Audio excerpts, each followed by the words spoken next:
మీరు కుట్రలు చేయొచ్చు, మీరు కుతంత్రాలు చేయొచ్చు, అక్రమంగా సంపాదించిన సంపద పెట్టి కిరాయి మనుషులను దేవచ్చు.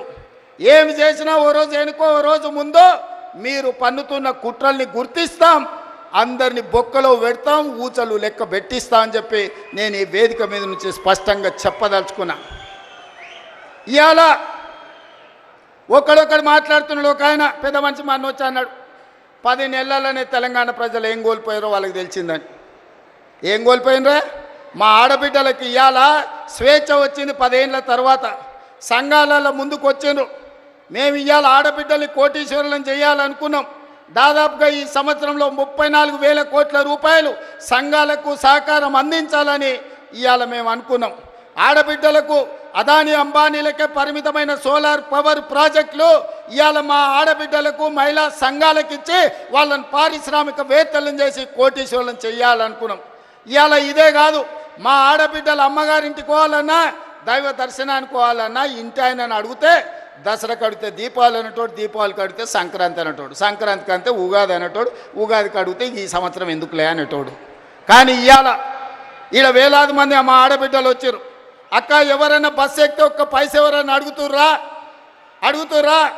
ఇవాళ ఈ తెలంగాణ రాష్ట్రంలో 1,10,00,000 మంది ఆడబిడ్డలు 3,700 కోట్ల రూపాయలు 11 నెలల మా పొన్నం ప్రభాకర్ గారి మంత్రివర్గంలో ఆడబిడ్డలకు ఉచిత బస్సు ప్రయాణానికి ఖర్చు పెట్టి ఈరోజు మా ఆడబిడ్డలు స్వేచ్ఛగా ఇంటైన పనికి వచ్చే లోపల అమ్మగారింటికి పోయి అమ్మని చూసి వెనక్కి వచ్చేటంత వెసులుబాటు ఈరోజు మన ప్రభుత్వంలో వచ్చింది. ఇవాళ అట్లా అదే కాదు, రూపాయి కూడబెడితే మోడీ వచ్చి ఎత్తుకపోతున్నాడు. 12 నూరులు సిలిండర్ అయింది. ఆయనలో సోనియమ్మ ఆడబిడ్డల కట్టెల పొయ్యి కష్టాలు, కన్నీళ్ళ పొగతో ఊపిరితిత్తుల్లో పోయి క్యాన్సర్ వచ్చి చచ్చిపోతుంటే ఆడబిడ్డలకు సిలిండర్ గ్యాస్ పోయి ఇచ్చి 400 రూపాయలకే సోనియమ్మ సిలిండర్ ఇచ్చింది. మోడీ వచ్చి 1200 చేసిండు. మరి ఆడబిడ్డల కష్టాలు చూసి ఇవాళ ఆడబిడ్డలకు 500 రూపాయలకే ఉత్తమ్ కుమార్ రెడ్డి గారి మంత్రివర్గంలో ఆడబిడ్డలకు 500 రూపాయలకి ఇవాళ మనం సిలిండర్ ఇస్తున్నాం. ఈ దేశంలో ఎక్కడైనా 500 రూపాయలకు బీజేపీ ప్రభుత్వం సిలిండర్ ఇస్తుందా? ఒక్కసారి ఆలోచన చేయండి అని నేను అడుగుతున్నా. ఇదే కాదు, నేను కానీ బట్టి గారు కానీ పాదయాత్ర చేసేటప్పుడు చాలామంది పేదలు వచ్చి మీరు వ్యవసాయానికి 24 గంటల ఉచిత విద్యుత్ ఇస్తున్నారు, బాగానే ఉంది, కానీ మాకు భూమి లేదు, మేము ఇంట్లో ఫ్యాన్ వేసుకున్నా, ఫ్రిడ్జ్ పెట్టుకున్నా, టీవీ చూసినా మా కరెంటు బిల్లు పేలిపోతుంది, 2,000 కట్టాల్సి వస్తుందని మా దృష్టికి తెచ్చారు. అందుకే ఆలోచన చేసినాం, సోనియమ్మ అనుమతి తీసుకున్నాం.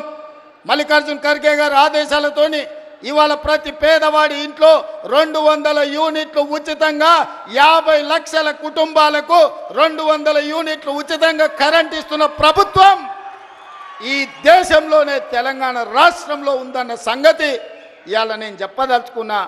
ఆ పైసలు కూడా మా ఆడబిడ్డలకు మిగులుతున్నాయి.